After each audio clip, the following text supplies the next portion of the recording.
Good evening, ladies and gentlemen. My name is Brendan. I'm a cultural representative and cultural educator for Metropolitan Local Aboriginal Land Council in Sydney. And our role as Aboriginal Land Council under the Land Rights Act, we are the cultural authority and the guardians and custodians of land within our boundaries. Unfortunately, guardians and custodians are not traditional owners, because there's no traditional owners left within Sydney. They've been wiped off the face of the earth. The definition of traditional owner is you've got to have an ongoing, continual connection to country.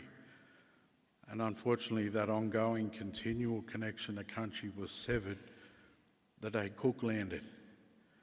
But I'm here this evening to welcome you to country, and I'm sure we're all aware of the traumas and the atrocities that my countrymen have been through. So I'm going to share a little story that relates to the lands that we're on, the Gadigal. And this story and this songline is all about the whale. And when we talk about animals, we talk about animals in human form, because every living thing has a soul and a spirit. And that soul and that spirit is energy. And it's a proven fact, you can't destroy energy. So when we talk about our animals, we talk about them the same way as we talk about people. So back in the dream time, the whale man was the biggest man and he had the biggest boat. He never liked to share his boat. The kangaroo, koala and emu used to walk down to the beach and they could see an island. And they used to want to go to this island, but kangaroo, koala and emu man don't swim.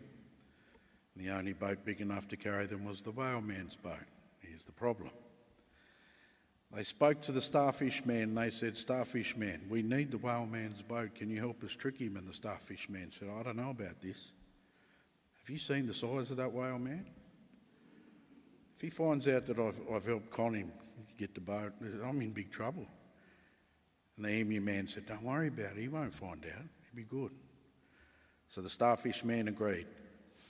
The starfish man went over to the whale man the next day and he said, "Whale man, lay your head in my lap and I'll clean the lice from your head." And the whale man laid down and he said, "Starfish man, you're the best friend anyone could have."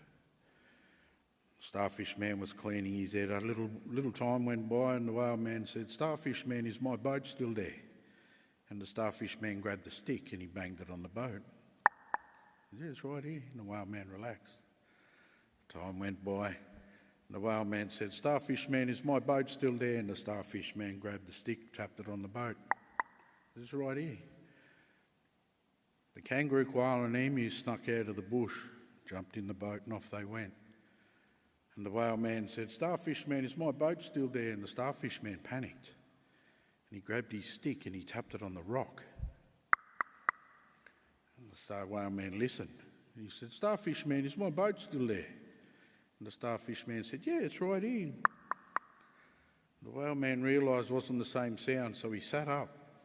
He looked, the boat was gone, he looked out in the sea and he could just see a dot. Kangaroo, koala and emu in the boat. The whale man knew the starfish man had tricked him. Well, big fight. The whale man jumped up in the air, he sat on the starfish man and flattened him. The starfish man jumped up in the air and he bit the whale man on the top of the head. Off the whale man went into the ocean, chased those kangaroo, koala and emu, but it was too late.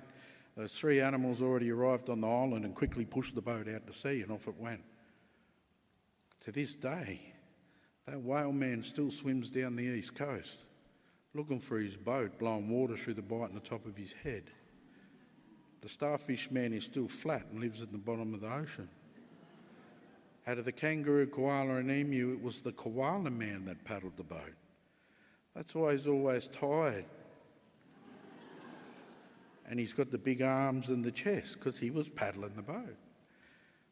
And that whale songline, that comes all the way down, different stories, but it comes all the way down the east coast, and the whale used to swim in Sydney Harbour. And the Gadigal people were custodians for a part of that songline. So it gives me great honour tonight to welcome you here to Gadigal. They're one of 29 tribes that make up the Eora Nation. The boundaries for the Eora Nation start from the ocean. They're surrounded by three of Australia's most beautiful rivers. We have the Hawkesbury, the Nepean and the Georges rivers. In between those three mighty and beautiful rivers, 29 tribes that make up the Eora Nation. And the name of the tribe we're gathered on here this evening is Gadigal. They're always first and foremost on behalf of those Gadigal ancestors, because their spirit is still in the lands and the waters. On behalf of Metropolitan Aboriginal Land Council, as the cultural authority on the lands, it gives me great honour to welcome you all. Welcome to Gadigal. Just before I leave, welcome to country is not a ceremony we've just come up with. Even though 10 years ago we would never have had a welcome to country in Australia, and never have had an acknowledgement of country. So for me, it shows as a nation we're moving forward towards the recognition and acknowledgement of the world's oldest living continual culture. We can move a lot faster, but at least we're moving forward. Welcome to country, traditionally we've been doing again since the beginning of time. No different than when you welcome someone to your house. You need to show them where the toilet is. You need to show them the rooms they can and cannot go. You need to show them where the food is, the kitchen. It's no different, except our rooms and our house is bigger. We need to show our countrymen where they can drink the water from, where the toilets are, the sacred sites they can and cannot go to. So it's an honour for me to perform this ceremony back on country. So ladies and gentlemen, once again, welcome to Gadigal and thank you for having me.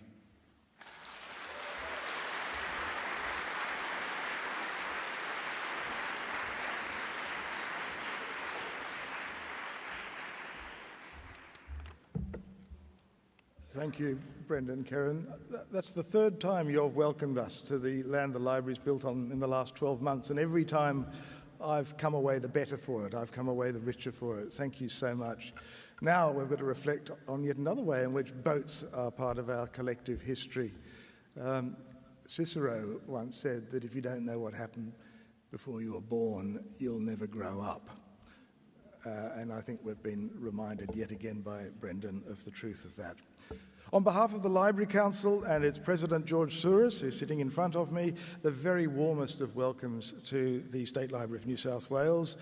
In addition to our shortlisted authors this evening, we are especially honoured to have with us our Premier, the Honourable Chris Minns MP, the Minister for the Arts, aka the Minister for the Library, I've just underlined that, the Honourable John Graham, MLC, the Parliamentary Secretary for Multiculturalism, the Honourable Mark Buttigieg, MLC, various of my colleagues from outside the library, our Senior Judge, Jane McCready, our sponsors from Multicultural New South Wales, the University of Technology, Sydney, and the University of Sydney.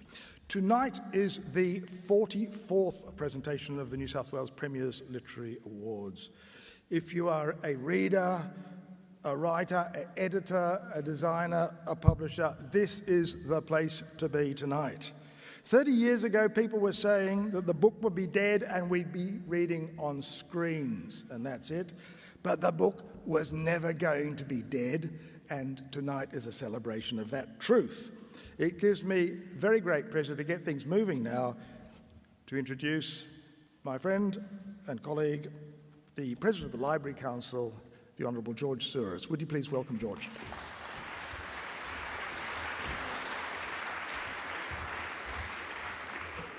Thank you very much, John, State Librarian. I want to add my welcome to everybody here tonight in this glorious room, the Mitchell Reading Room, recently renovated and occupying a very premium position in the life of New South Wales.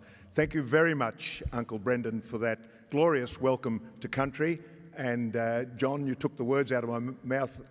I felt welcomed the last two times, and I again feel welcome to country tonight, as I believe we all do feel welcome to country. Thank you for the welcome. Ladies and gentlemen, it's my great pleasure that our great pleasure that tonight the Premier of New South Wales and our Minister for the State Library are both here, as well as the Parliamentary Secretary.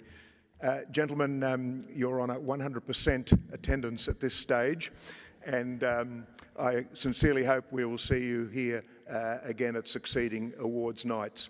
It's the greatest night in the literary life of New South Wales, and it's only appropriate and greatly justified that the Premier and our Minister are both here this evening.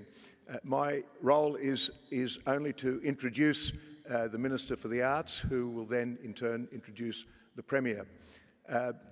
Minister John Graham, before he became the Minister for the Arts, way back when he gave his inaugural speech to the Parliament, he made a significant reference to the role of libraries, the public library system of New South Wales. There are 396 libraries, public libraries in New South Wales, headed of course by the State Library of New South Wales. His passion for libraries and books was evident upon reading his inaugural speech, and so we couldn't be happier than that he is our Minister for the Arts and therefore has responsibility for the State Library.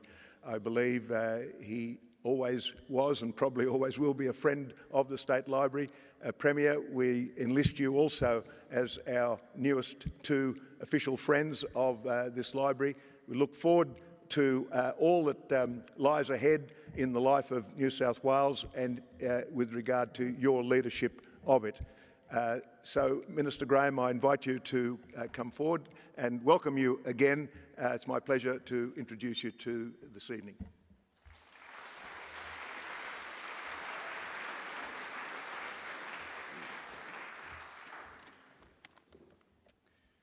Thanks so much, George, and thank you, Brendan, for that welcome to country. I too would like to acknowledge that we meet on Gadigal land and pay respect to elders past, present and emerging. And I want to acknowledge tonight the generosity of our First Nations storytellers who are sharing the ideas that continue to inform and to challenge all Australians. Premier, John Vallance, George Souris, President of the Library Council, friends of the State Library gathered here tonight. I'm very excited to be here at this event. Each year I've paid close attention to the book that's won the Premier's Award, and I've always wanted to come. It turns out one of the surefire ways of being invited was to be appointed the Arts Minister. So I went and did that. It's a pleasure to be here tonight, though, joining other lovers of knowledge, lovers of books and lovers of learning. The pillars of the library out the front, hewn from Sydney's unique yellow block sandstone, make clear that this is one of the cultural gems of New South Wales. That same stone also provides some of the oldest pages in our continent's history. The rock carvings of the Sydney Basin are reminders that our story in this state are held on a larger repository than simply this building. Great societies are judged by two things: how they treat their weak and powerless, and the ideas and culture that they produce. And tonight is a celebration, a tribute of that second thing: the books, knowledge and learning that make a society and its culture great. This is a moment of recognition, not just for the authors, but of the broader publishing community that supports them. So, along with the Premier, we're very happy to be here tonight. Let me introduce Chris Minns. One of the things about being the leader of a political party is that your beliefs are tested, your core beliefs are tested by the pressure of an election campaign. It's a pressure that's so intense in New South Wales, it's almost geological. For this Premier, under that pressure, the instinct that was revealed was his belief in the importance of education, his faith in knowledge and learning. I've seen up close just how education became the solid ground on which Chris found support in his time as leader. Of course, that's inseparable from the influence of his dad, a teacher who was there in the front row at Labor's policy launch as his son addressed it as only the party's 24th leader. I couldn't be happier to have a Premier who, when his values were tested under the intense heat and pressure of a New South Wales election, chose to emphasise education. And that's a view I hope is shared in this room, amongst other lovers of knowledge, lovers of books and lovers of learning. Please join me in welcoming the Premier of New South Wales, Chris Minns.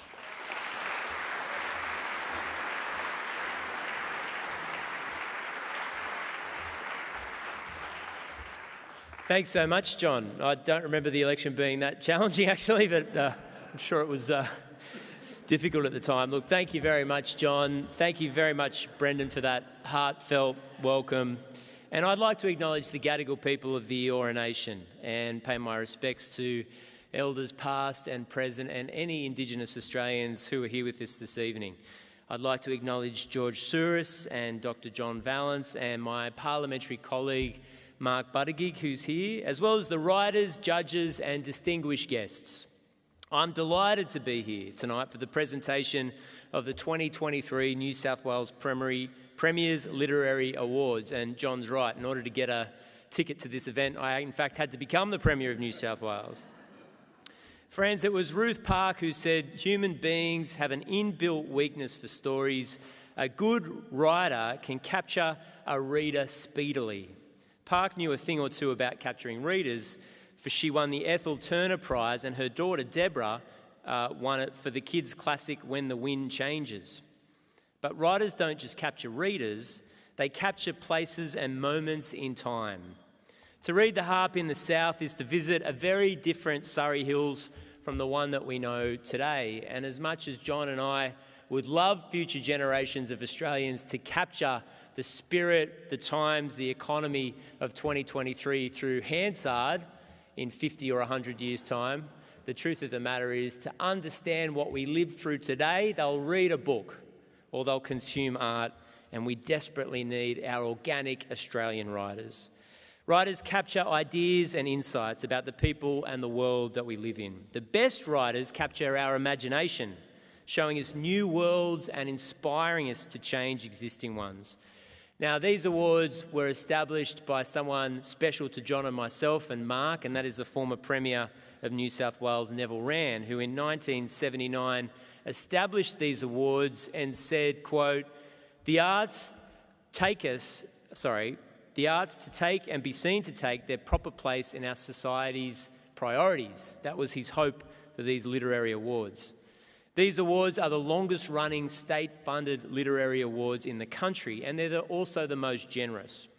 To read a list of past winners is to take a short course in modern Australian literature. Keneally, Garner, Park, Williamson. And tonight we'll add new names to the next chapter with prizes of a total worth of $350,000. This year, the board received a record 856 entries, the most ever submitted. They range across genres, including fiction and non-fiction, poetry, writing for children and young people, and writing for the screen and for stage. The number of entrants is a testament to the importance and relevance of these awards, and I want to thank our 35 esteemed judges for considering so many entries, for without them, these awards would not be possible, and I think they deserve a round of applause for...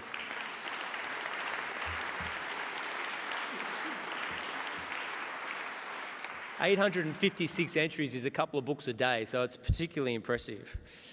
I also want to give special thanks to Senior Judge Jane McCready. Jane served in the role for 4 years. Before this, she chaired the fiction and non-fiction panels, and your service, Jane, is much appreciated. Thank you so much.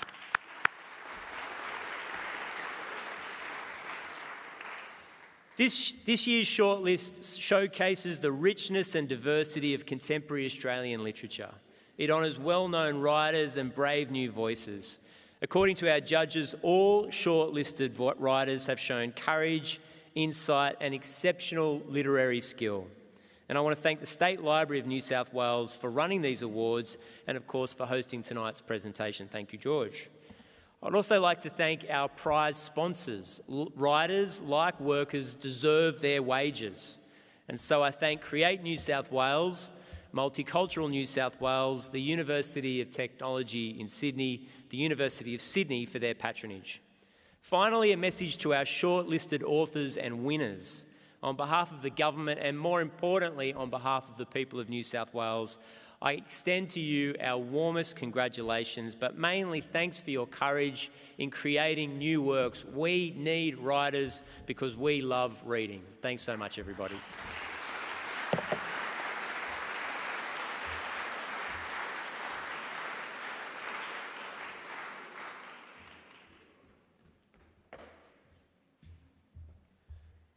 Thanks very much. I had guilt for a moment, the thought that our friends had to achieve high office in order to get invitations tonight.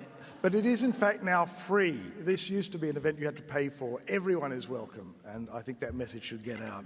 Thank you so much, Premier. Thank you so much, Minister. Wonderful to have you here.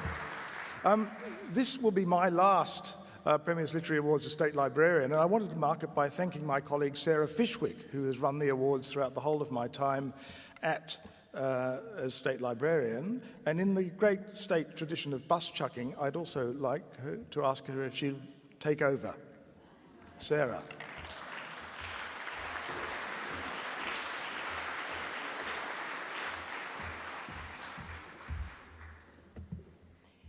Thank you, John, I think. Good evening, everyone. I will present the category shortlists and winners, and I'd ask that you please hold your applause until the end. The first award we'll present this evening is the UTS Glenda Adams Award for New Writing. This award has been sponsored by the University of Technology, Sydney since 2005 and is valued at $5,000. This year, the award has been expanded from just debut fiction to debut works across all categories. We are joined tonight by the head of the School of Communication, Professor Stephanie Hemmelreich-Donald, and her colleagues Delia Falconer, Claire Corbett, Andrew Pipos and Penny Russin. Thank you for your ongoing support. The shortlisted works in this category are The Eulogy by Jackie Bailey, Hardy Grant Books, Blaze, Del Catherine Barton and Hannah Amwiro, Causeway Films, We Come With This Place by Deborah Dank, published by Echo Publishing, At the Altar of Touch by Gavin Yuan Gao, University of Queensland Press, Women I Know by Katarina Gibson, published by Scribner, an imprint of Simon & Schuster, Australia, The Ratcatcher's Apprentice by Maggie Yankulowska, Midnight Sun Publishing, The Upwelling, Lystra Rose, published by Hachette, Australia, and Hush by Chella Williams, New Ghost Theatre Company and Playlab Theatre. And the winner is Deborah Dank for We Come With This Place, published by Echo Publishing. Congratulations, Deborah.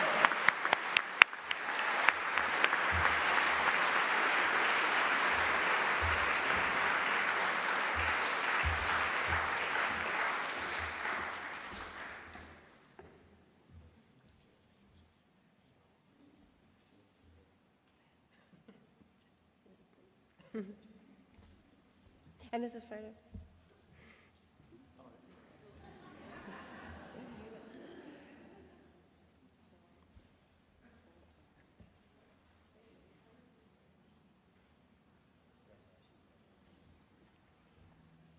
Yeah. My husband told me that I could wing it. I didn't need to prepare anything. I think he lied. But Premier Minns, Minister Graham, distinguished guests, family and friends of the State Library, thank you very much. I'm deeply honoured and thrilled with this award. As a new writer, I have so many people to thank because I'd not ever considered myself to be a writer. But I want to thank Brendan for the amazing welcome, and I'd like to offer my respect to the Gadigal community, and I'd like to thank them for the hospitality tonight. Thank you also to my publisher, Juliet Rogers. Brilliant, thank you. It's Juliet's fault that I'm here tonight. Thank you.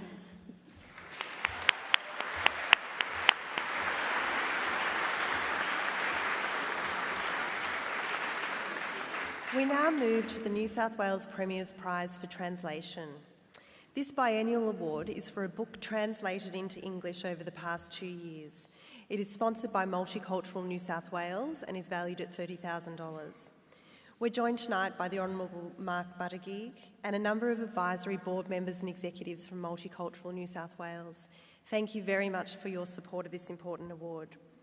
The shortlisted translations are chosen by the judges Josh Stenberg, Mario Lecon Cabrera and Pamela Allen, and those works are Deadly Quiet City, Stories from Wuhan, COVID Ground Zero, by Murong Shuizun, and translated from Chinese by an anonymous translator, Hardy Grant Books. Duino Elegies, by Rainer Maria Rilke, translated from German by Alison Croggan, Newport Books.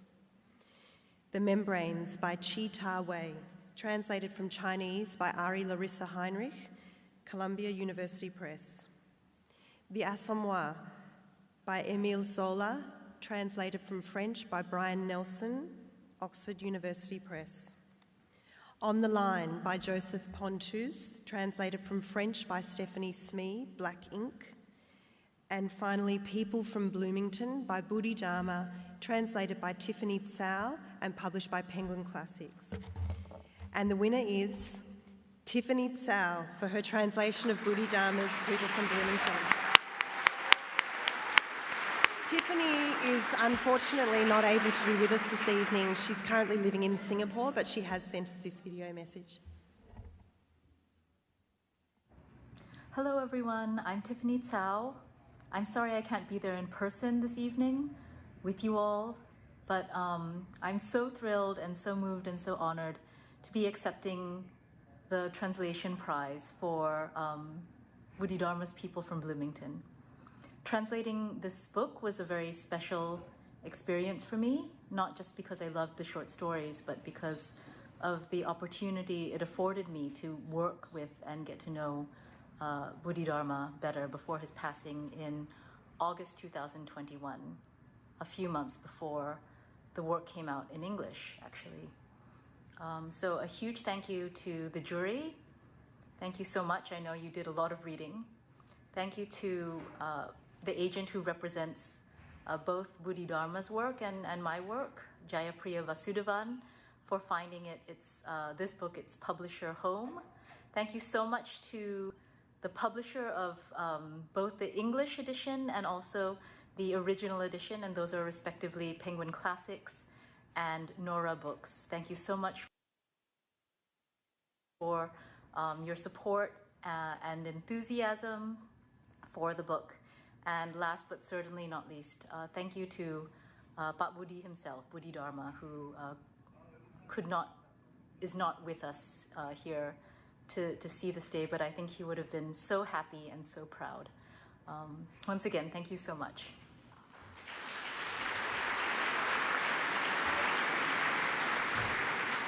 The Multicultural New South Wales Award is also generously sponsored by Multicultural New South Wales, and with increased prize money this year of $30,000.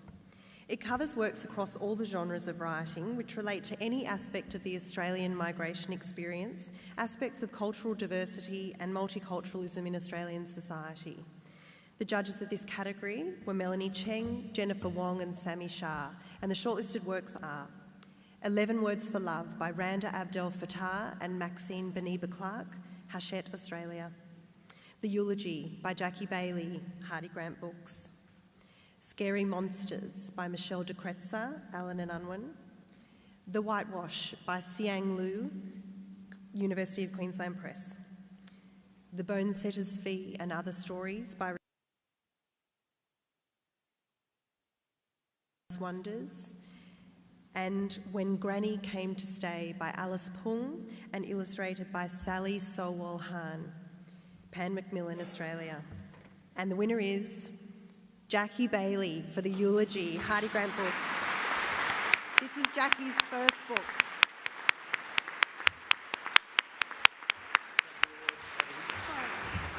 Thank you. Jackie, congratulations. Well done.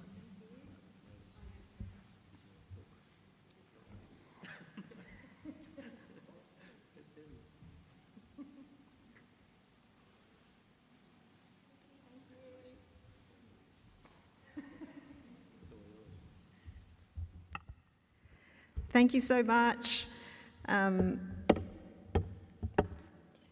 If that autocorrects my bogan Queensland accent, no laughing. So big thank you to my poppet.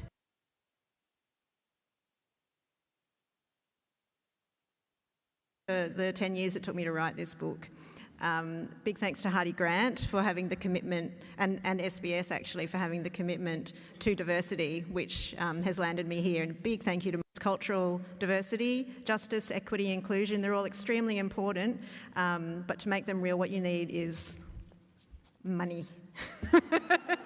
So this is going to allow me, like literally going to allow me to keep writing for the next several months, which I wouldn't have been able to do otherwise. So this is literally paying for the words on the page. So thank you so much to the library, to the writers, the judges, and it's, oh my God, such an honour to be on the same list as Xiang and Alice Pung and Michelle de Kretzer and Rashida and everybody. I'm just like, okay, what did it say when I did that? Okay, thank you.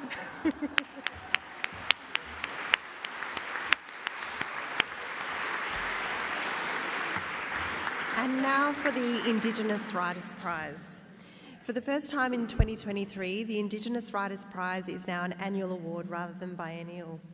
It's valued at $30,000, and the shortlisted works, as chosen by the judges Melissa Lukashenko, Amberlyn Quay-Mulliner and Kathy Craigie, are We Come With This Place by Deborah Dank, Echo Publishing; Harvest Lingo by Lionel Fogarty, Giramondo Publishing; Open Your Heart to Country by Jasmine Seymour, Magabala Books; The Dungear Brothers and the Caring Song of the Whale by Auntie Shah Smith, Nian Smith, Uncle Bud Marshall, with Yandara, including Sarah Wright, Lara Daly and Paul Hodge, Alan and Unwin; The First Scientists, Deadly Inventions and Innovations from Australia's First Peoples by Corey Tutt and illustrated by Black Douglas, published by Hardy Grant Explore; and Another Day in the Colony by Chelsea Wadago, University of Queensland Press.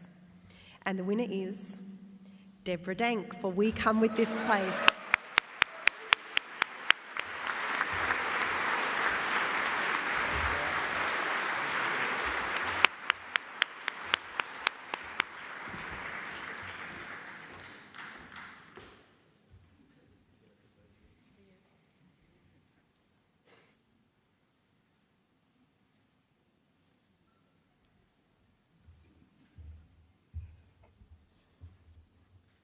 Hello, I'm back.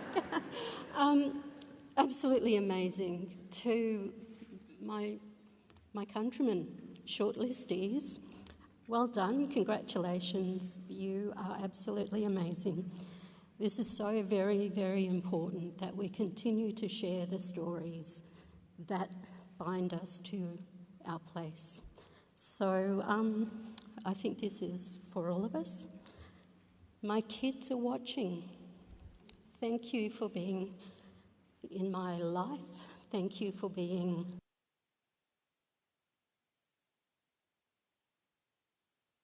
the inspiration. And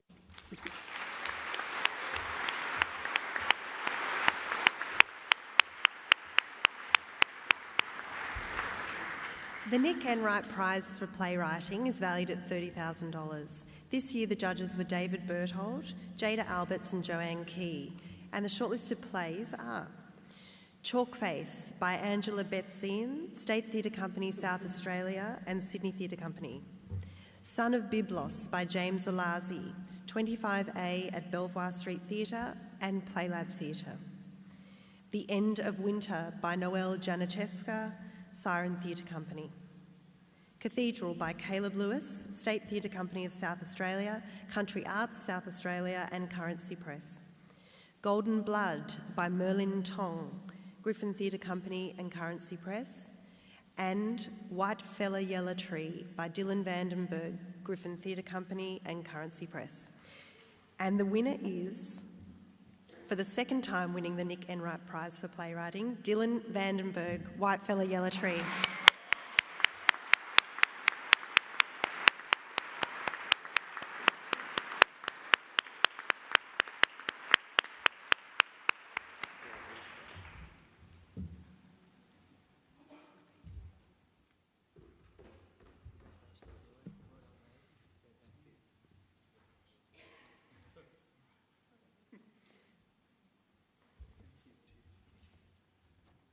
I just need to find something to say. I'm not doing an email. Time is precious, but not now. Okay. Go. Oh, no. Okay. Okay. It is an absolute privilege to accept this award on Gadigal country, and I pay my respects to elders, past and present. And I also acknowledge my Palawa ancestors and the long line of storytellers that I come from. Thank you to the Premier, to the Minister for Arts, to the State Library, the judges, the wonderful writers with whom I share the shortlist, Angela, James, Noel, Caleb, Merlin. I've read all of your beautiful plays, and they're so good. I look forward to releasing the ChatGPT versions in my own name next year. I'd really like to thank Griffin Theatre Company for developing and producing the work, Andrea James, Declan Green, Amy Soul, Callum Purcell, Guy Simon, Mason Brown, Bella Kurgic. It's a list of names, but collectively I think they equal some kind of spell. I'd also like to thank Uncle Graham Sims for his beautiful Welcome to Country, which played every night before the show. People like Uncle Graham, who've done so much for the queer First Nations community, are the reason a play like this could actually exist. Also, an enormous thanks to Currency Press, to my agent Lisa from Camerons, who serves as a buffer between me and the real world, except for now, obviously. Thanks, Lisa. And lastly, there's a hidden cost to creating any piece of creative work.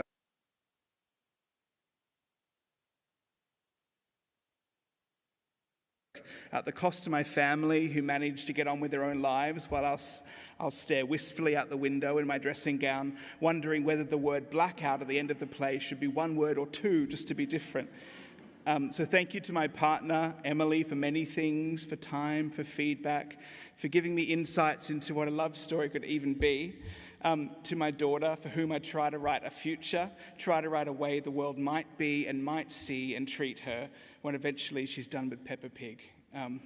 Thank you so much. I'm very grateful.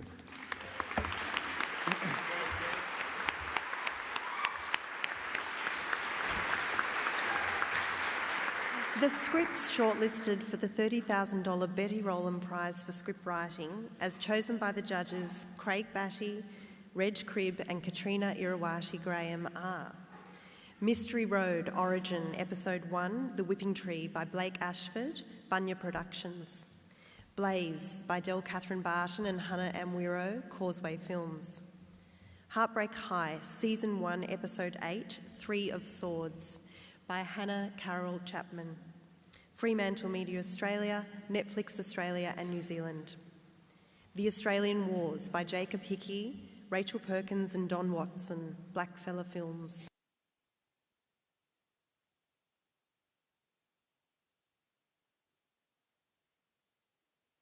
White, Fremantle Media Australia, Netflix Australia and New Zealand. And finally, The Stranger by Thomas M. Wright, Seesaw Films. And the winners are Del Catherine Barton and Hannah Amwiro for Blaze.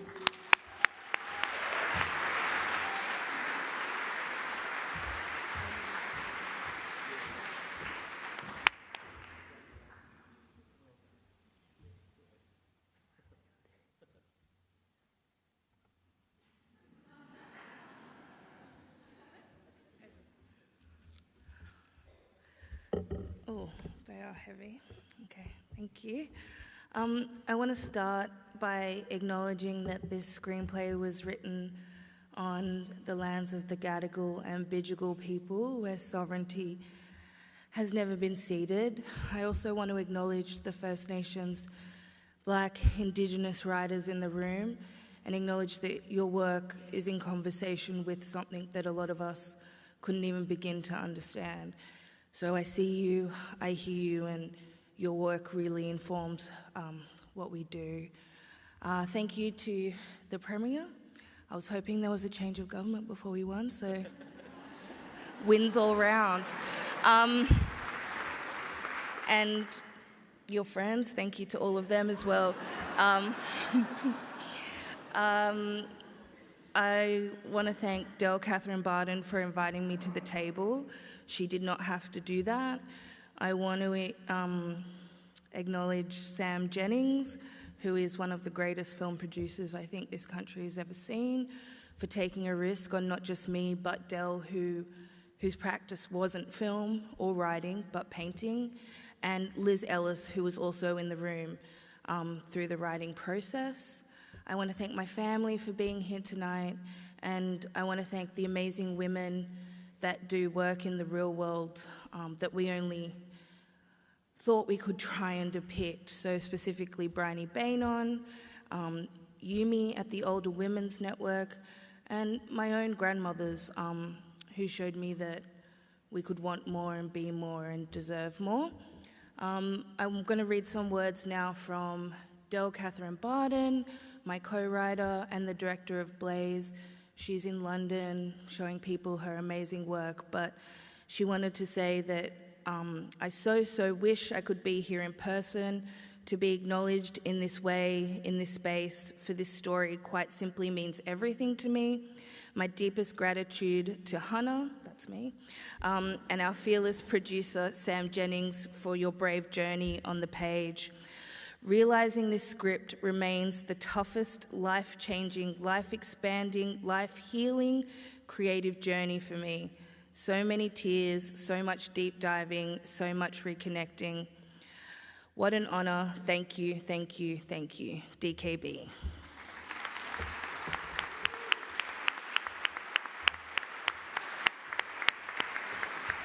And now to the books for younger readers, the Patricia Wrightson Prize for Children's Literature. Valued at $30,000 and judged by Elisa Darlison, Melina Marchetta and Gus Gordon. And the shortlisted books are Wanderer by Victor Kelleher, Christmas Press. Rabbit, Soldier, Angel, Thief by Katrina Nanastad, published by HarperCollins. Amaz Sari by Sandhya Parapukaran and Michelle Pereira, Hardy Grant Children's Publishing. Rita's Revenge, Leon Tanner, Allen and Unwin. The First Scientists, Deadly Inventions and Innovations from Australia's First Peoples by Corey Tutt and illustrated by Black Douglas, Hardy Grant Explore. And Zadie Ma and the Dog Who Chased the Moon by Gabrielle Wong, Penguin Random House Australia. And the winners are Corey Tutt and Black Douglas for The First Scientists.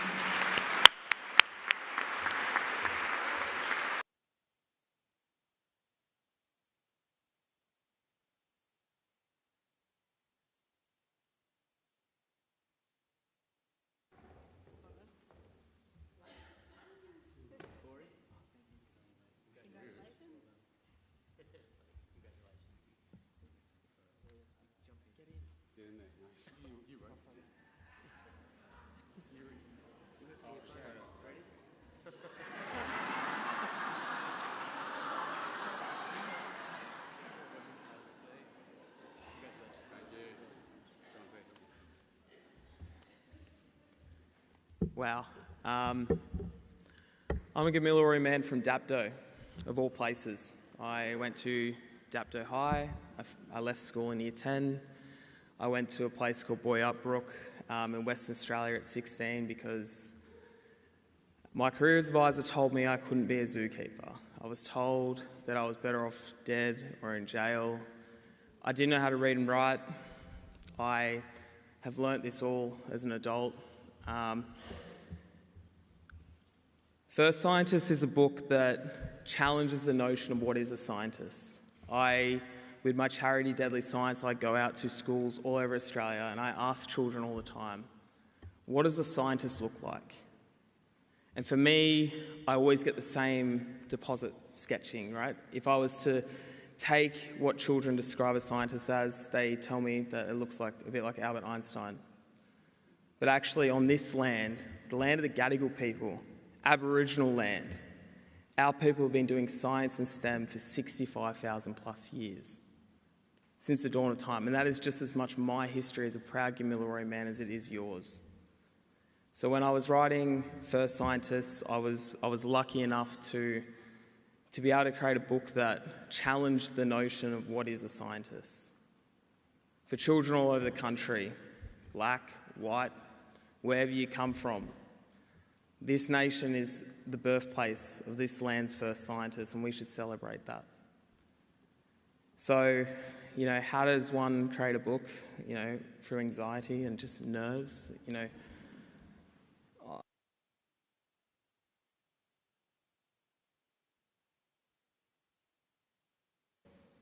I didn't want to win awards, even though it's a great thing and I'm really grateful. I wanted to change the way that young people think about our people. Yes, we're deadly when we're...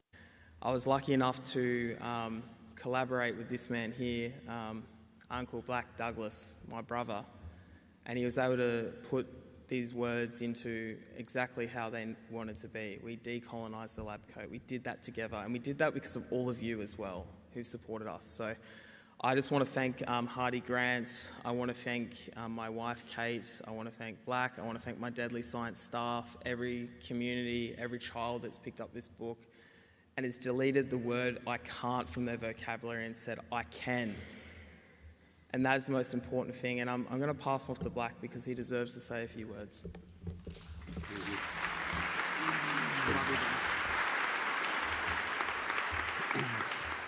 Look, it's a tremendous honour to be complicit to not only the passion, the genius of this young fellow here, is obviously one of our most celebrated young First Nations peoples, deserved of such celebration, but also the fact that we're in this period of evolutionary change. And we sit here in this wonderful house of knowledge, and we're in this period where people are immersing themselves into First Nations texts, and this certainly didn't happen when I wore a younger man dungarees. And the fact that now we can have these messages and these celebrations of First Nations geniuses on this continent immersed within our curriculum and further afield, it just makes me a very proud Dungari descendant from the praying mantis mob of Kempsey, raised on Darug country in Western Sydney and Penrith, the back blocks of Penrith, and to stand here before you tonight alongside this great man. Thank you, Premier. Thank you for all of your support.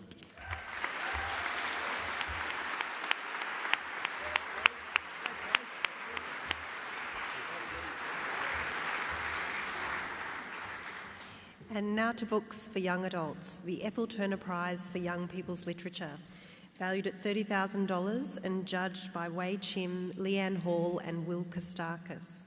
The shortlisted books are Completely Normal and Other Lies by Biffy James, Hardy Grant Children's Publishing. A Little Spark by Barry Johnsberg, Allen and Unwin. Sugar by Carly Nugent, Text Publishing. The Upwelling by Lystra Rose, published by Hachette. The Brink by Holden Shepherd, Text Publishing. And Where You Left Us by Rhiannon Wild, University of Queensland Press. And the winner is Lystra Rose for The Upwelling, published by Hachette. And this is Lystra's first book.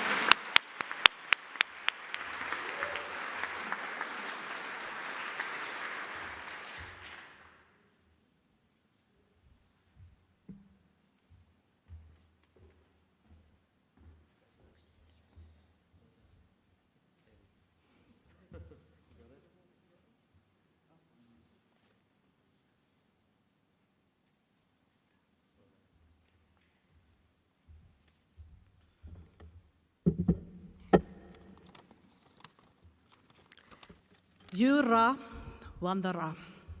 How are you all? In Gugu Yimidith, one of my ancestral languages. Synchronicity. 2 years ago, I met Adi during a Surfing Life magazine trip to Norfolk Island. She made me these earrings. When I shortlisted for the Ethel Turner Prize, she congratulated me, then told me Ethel Turner was her great-great-grandmother. I posted her a pair of clay Coolamon earrings I made with the dinkus from my book painted on them. We promised each other we'd wear each other's earrings tonight for good luck and to honour each other's great-great-grandmothers, Ethel Turner for her and Lystra Rose for me. I really wanted to win, not because of Adi and synchronicity, that's reason enough, and not because of money, that's reason enough, and not because of a prestigious award that silences my inner critic, that's reason enough. I didn't think winning a young adult category could be my reality. My reality and any First Nations person in Australia whose parent was born before 1967 is this. We are the first ones in our Indigenous families to be counted as human beings under Australian law. I felt lucky to be acknowledged as human by Australian law, because Dad wasn't when he was born. When that's the benchmark, there's a lot more distance for our dreams to take flight. So thanks to my old people, all our Aboriginal and Torres Strait Islander elders, those who came before us and passed on our culture, the oldest continuing living culture in the world. And thanks to the Gadigal people here of the Eora Nation, thanks to the Kumameri people and other Yugambeh-speaking clans of the Gold Coast who have gifted me so much. I'd like to thank all our non-Indigenous allies, those willing to be awkward in the muck of our shared past, who stand with us, following our lead as we revitalised our Indigenous languages and cultures through story. Thanks to my publisher, Hachette, the judges, the State Library of New South Wales, our honourable people here, and the event organisers, all to my husband Ray, our children Zoe and Bobby. Synchronicity makes sense of connections that seem too perfectly timed and placed. It's what makes storytelling so exciting. Since the beginning of time, we are all interconnected. A dust storm of ancient DNA embedded in story, knowledge passed down. Words are a beautiful inheritance, a richness beyond the grave. With this ancestral authority, the DNA of the earth beneath our feet swept from the corners of this great nation of many nations. I thank my fellow writers and all of you here for investing in the printed word.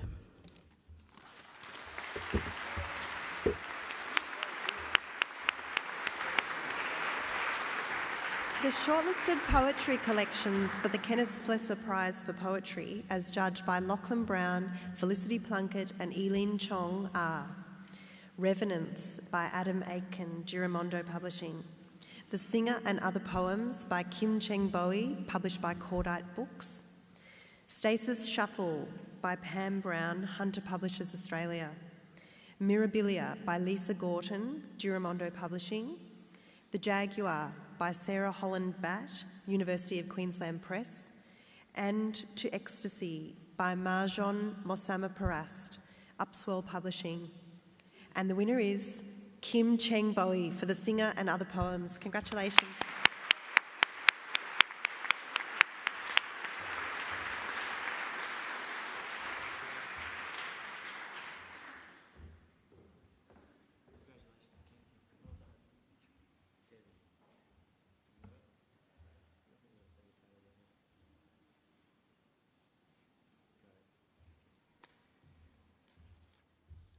Thank you. I'm truly surprised by joy, to quote Wordsworth, and very grateful to the judges for reading and liking the work. My deepest congratulations to my fellow shortlistees for 5 wonderful books of poetry and for being shortlisted alongside myself. And my deepest thanks to the team at Cordite, to Kent MacArthur for giving a lovely home to the work, to Zoe Zadakirski for dressing it up so handsomely, and to Bella Lee, most of all to Bella Lee, for transforming a loose, motley collection of poems into a book. And as always, my love and gratitude to my family, always my inspiration, my sister, my son, my daughter, my wife, always there for me, and my mother, for whom my words were always too late, too slow. Thank you.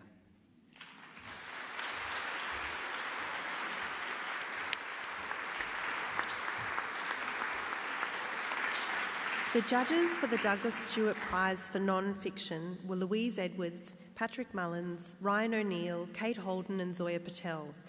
This award is valued at $40,000 and the shortlisted books are We Come With This Place by Deborah Dank, Echo Publishing, Mother Tongues by Keridin Dwovi and Eliza Bell, Penguin Random House, Australia. How to End a Story, Diaries, 1995 to 1998 by Helen Garner, Text Publishing. Bedtime Story by Chloe Hooper, published by Scribner, an imprint of Simon & Schuster, Australia. Crimes Against Nature, Capitalism and Global Heating by Jeff Sparrow, Scribe Publications. And Another Day in the Colony by Chelsea Wadago, University of Queensland Press. And the winner, for the third time this evening, is Deborah Dank.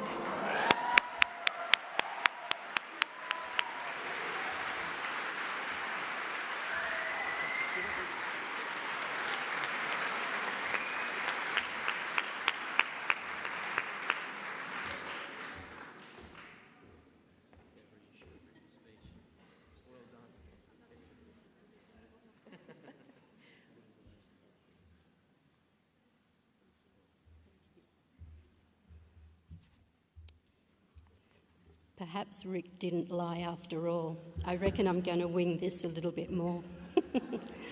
To the judges, thank you. My very deepest gratitude for your appreciation of my writing. This book almost wrote itself, and I think tonight will be the last time that I describe myself as the accidental writer. I have always been a reader. Very, very privileged to have been raised in remote places by two amazing parents.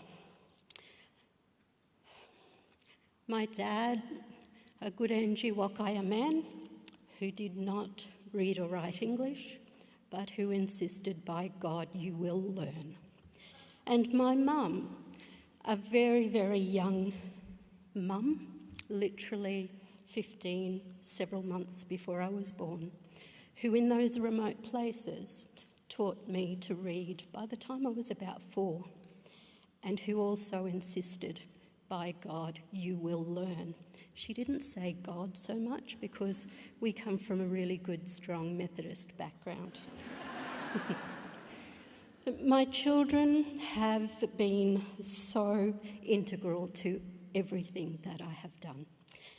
And the three of them, one in Dubai, one in Adelaide, and one on the Sunshine Coast, are probably all crying now, and I know that you are, just saying. But I thank my son for taking the time to sit with me, because this writing is part of my PhD study. And my son had the patience to sit and listen and to discuss a whole range of things. None of it would be possible without the amazing Gurindji Wakaya mob from the Barkly Tablelands in the Northern Territory.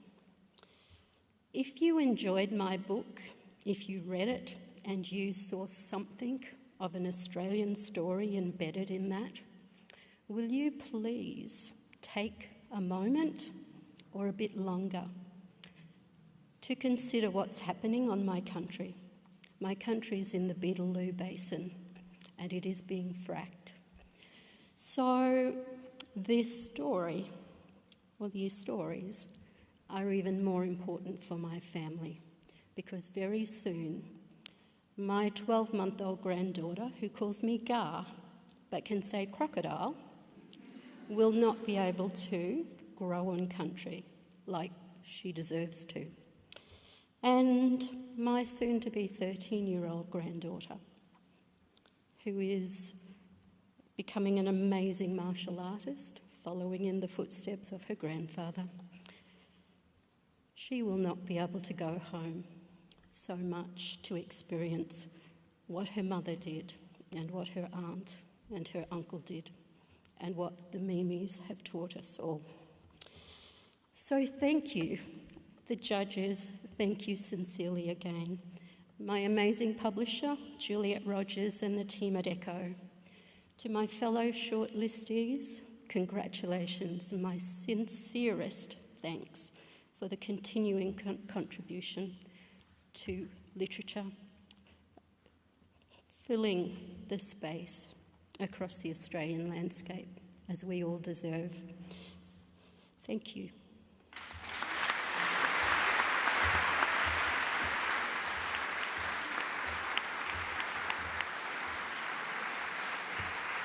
The judging panel for the Christina Stead Prize for Fiction was Beth Yap, Kate McClymont, Declan Fry, Michael Sala and Emily Maguire. The shortlisted books they chose for this award, valued at $40,000, are Cold Enough for Snow by Jessica Au, Giramondo Publishing. Every Version of You by Grace Chan, Affirm Press. Women I Know by Katarina Gibson, published by Scribner. Iris by Fiona Kelly McGregor, Pan Macmillan Australia. And Bad Art Mother, Edwina Preston, published by Wakefield Press. And the winner for the 2023 Christina Stead Prize for Fiction is Katarina Gibson for Women I Know. This is her first book.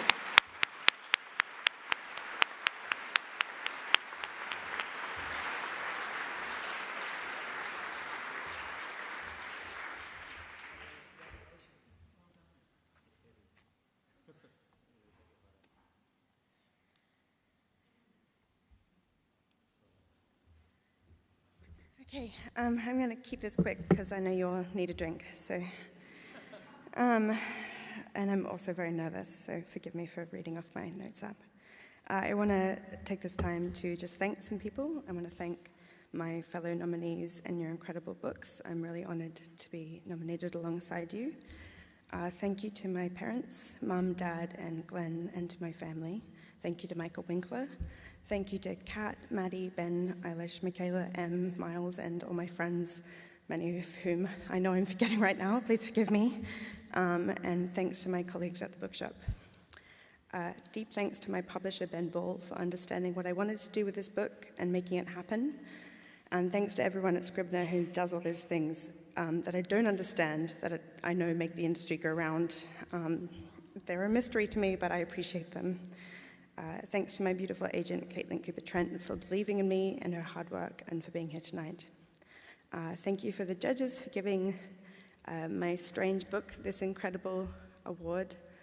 I was just glad someone published this. I did not think that it was going to be appreciated in this specific way, and it does mean a lot. This is more money than I've earned in a year, so it is very tangibly life-changing. Thank you.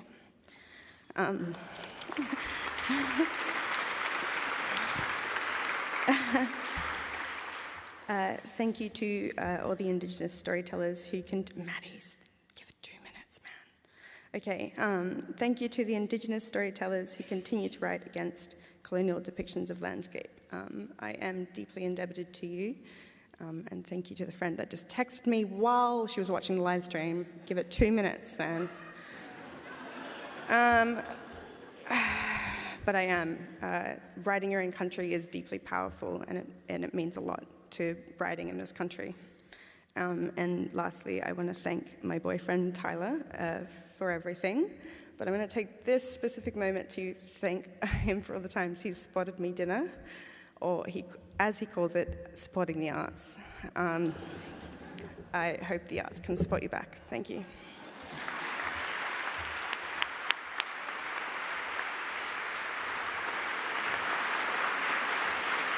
Over the past couple of months, members of the public have been voting for their favourite book shortlisted for the Douglas Stewart Prize for Non-Fiction and the Christina Stead Prize for Fiction. We're delighted to announce that this year the People's Choice Award is sponsored by the University of Sydney, and for the first time in its history, it has prize money of $5,000. We thank Professor Lisa Adkins, Dean of the Faculty of Arts and Social Sciences, and Dr. Beth Yap, who chairs the fiction panel and who is here with us this evening. Thank you very much for your support. And the winner of the People's Choice Award is Grace Chan for Every Version of You, Affirm Press.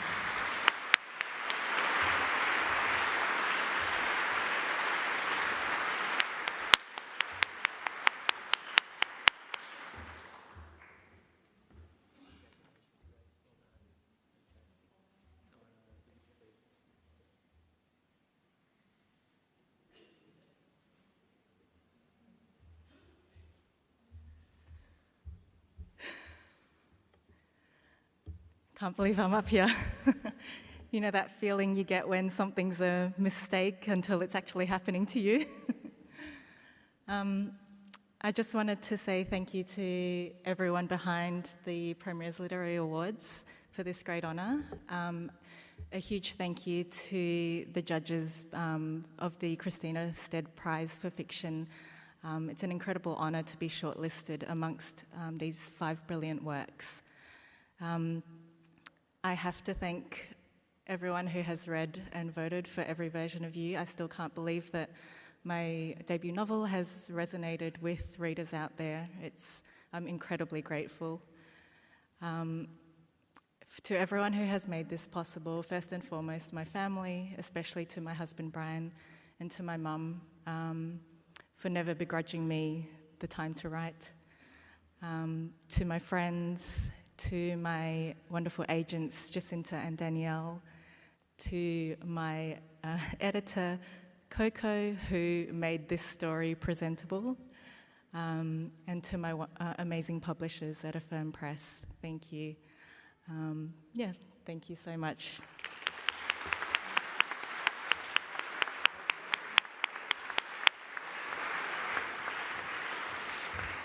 Since 1982, the Special Award has recognised the very best Australian writers for their contribution to the literary life of this country. Past recipients include Thea Astley, Ruth Park, David Williamson, Tom Keneally, Clive James, and most recently Melina Marchetta.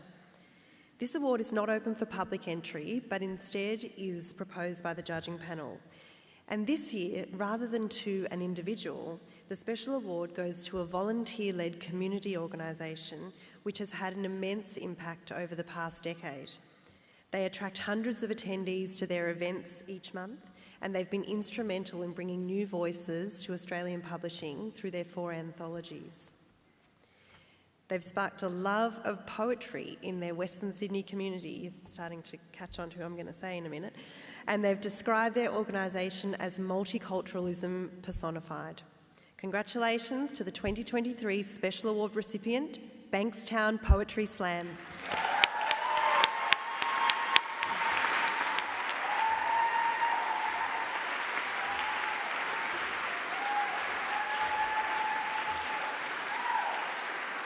To accept the award tonight, we're joined by Sarah Mansour and Bilal Hafta and Yasmin Lewis.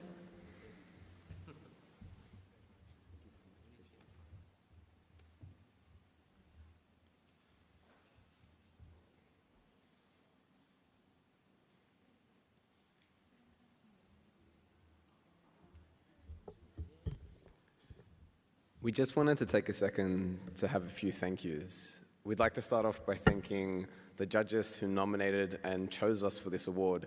We don't get to know exactly who that was, so this is an anonymous thank you so much for inviting us onto this stage. Some of you might not know what the Bankstown Poetry Slam is, and I think to start off with, I'd just like to talk a little bit about it. I am through and through a product of the Bankstown Poetry Slam. It existed before I ever started writing. And I went to my first Bankstown Poetry Slam the second year it had started. I was 19 years old, and now all these years later, I am a product of the slam in that I teach creative writing full-time. I am a poet and a writer, and I met my wife through the Bankstown Poetry Slam. We were in a poetry competition together. It is stitched into the fabric of my life, and I am so, so grateful for it. And as a volunteer, I get to help run it. And it's important because it meant so much to me when I found it. And winning this award in so many ways legitimizes the Bankstown Poetry Slam, but also the art form of spoken word poetry. In the same way, I felt legitimate when I could stand on that stage and share my poetry. The hundreds and even thousands of poets who come to the Bankstown Poetry Slam every year, in part by this award, are made legitimate as creators and writers by this award. And you as judges and you as a community have done that. So I just wanted to say thank you. In so many ways, as a volunteer-led organizations, we get to do these really, really fantastic things, but we stitch them into our spare time. So to take a night to properly celebrate our community means the world. And I'm just about to pass on to my co-conspirator and the co-founder of the Bankstown Poetry Slam. And I just wanted to say, mostly to you, Sarah, that in so many ways, the things that we do at the Bankstown Poetry Slam are special, and they don't fit in the category. And in all the times that we've been told that you can't really do that in the arts, you can't really do that in writing, that's not something that you do. In so many ways, the person I'm about to introduce is the antidote to you can't do that. So please welcome Sarah. Thank you, Bilal. Spoken like a true poet. I won't take up too much of my time. On behalf of the Bankstown Poetry Slam, we are truly and deeply honoured to be recognised in this way. The Bankstown Poetry Slam started over 10 years ago when I was 19, and it was because we wanted a place to feel that we could belong and a place to feel that we could be seen and heard, and we didn't have that, so we created that space. And over the years, we've managed to achieve a lot of things. We've held festivals, we've been part of festivals, Sydney Writers Festival and the Sydney Festival. We have run a high school poetry program with hundreds of students, and most recently last year we started the first ever National Youth Poetry Slam, which saw 20 finalists from all over Australia come to Parramatta from 6 different states and territories and slam their way to victory. And this prize money will effectively ensure that we can do that again, that we can run that competition again this year. So that's an amazing win for all young, diverse spoken word poets and slam enthusiasts around the country. So thank you so much. And yeah, go Bankstown.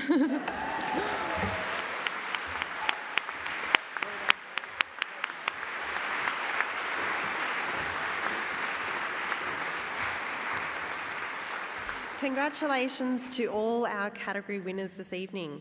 Each of these winners are then made eligible for our final award tonight, which is the Book of the Year. Past winners of this award include Michelle de Kretzer, Don Watson and Ellen Van Neerven. I'm delighted to announce that this year's winner, taking home her 4th trophy this evening, is Deborah Dank. We come with this place.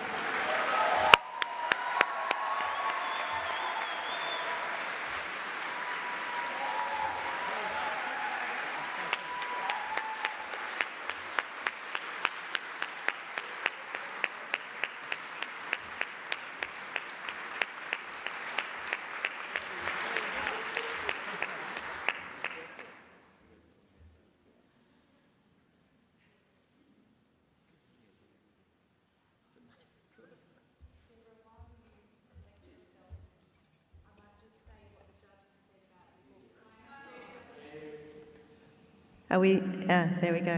While you just collect yourself for a moment there, Deborah, the judges commented that in your work you sought to expand the horizons of the reader in a way which centres not the author as an individual, but rather her country and the wider community she has grown within. Most of all, her memoir shows a powerful path forward from colonial trauma towards a space of mutual respect and self-determining futures. Wow. The book would not have been possible without a few women. My daughter did the cover. So Raya, thank you, sweetheart. Thank you so very much. My supervisor for my PhD, who said, maybe we need to speak to a publisher, Deb, Associate Professor Antonia Pont at Deakin University. One of the markers for my PhD, who has become a very dear friend, Associate Professor Sue Joseph. Thank you. I am absolutely stunned with the response, and in the current climate around conversation for the voice, I think it says something really nice about the intent of the wider Australian community. I think whether you support the idea of voice or whether you don't, the big thing is to remember that Aboriginal and Torres Strait Islander Australians make up around 4% of the Australian population. We need our allies. We need our accomplices. We cannot make good progress thinking that Aboriginal folk will take care of Aboriginal business, because this is Australian business. And to allow the First Peoples of this country to participate in that business, we need good hearts and we need committed souls. Judges, thank you so very, very much again. The shortlistees tonight, you are genuinely, seriously, truly amazing, and I congratulate you all very much. Yeah, I think I've run out of words. Absolutely. Thank you.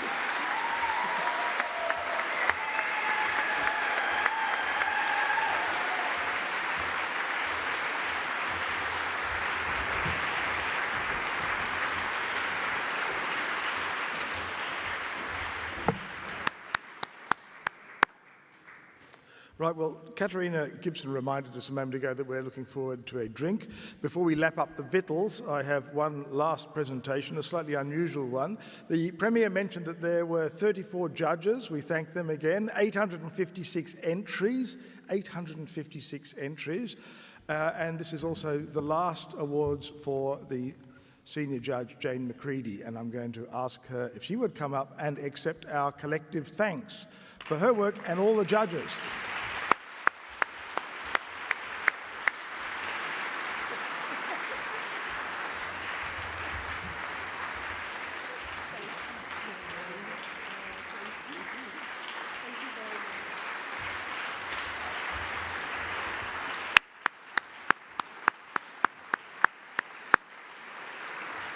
Lost the flowers. Thank you again, Premier, Minister. Thank you all for coming. Remember that this event marks the beginning of the Sydney Writers' Festival, and Jane is going to be speaking to a number of tonight's winners tomorrow at 12:30 here at the State Library. And I would now ask all the winners to come up the front so that Joy can take your photographs with the Premier and the Minister. Remember, the shop is operating out the back. And remember, this is not just about the winners, it's about the shortlisted books, so you should buy everything that's listed in this book, and we can arrange couriers if need be. Please stay for the party. Thank you again for coming.